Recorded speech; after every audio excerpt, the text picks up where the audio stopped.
Hello guys, नयाँ भिडियोमा स्वागत छ। म चाहिँ भाइसँग मिलेर बाइक चलाउँदै दाङ भ्यालीतिर छिरे टिकट कम त गाइज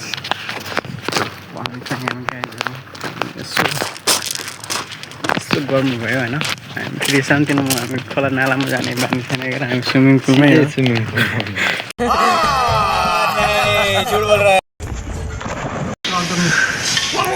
सो भित्र छिरेको त विभिन्न किसिमका स्ट्याचुहरू रहेछन्, एयरप्लेनदेखि लिएर एनिमल्सहरूको।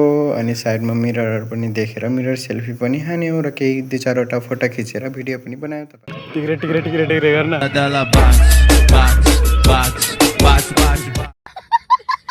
भाइको डान्स लगत्तै हामी चाहिँ स्विमिङ गर्न गयौँ। यस्तो गर्मीमा नुहाउन पाउँदा एकदमै आनन्द लाग्यो। नुहाइसकेपछि हामी घरतिर लाग्यौँ। सबैजनाले लाइक, सेयर, सब्सक्राइब गरिदिनु होला।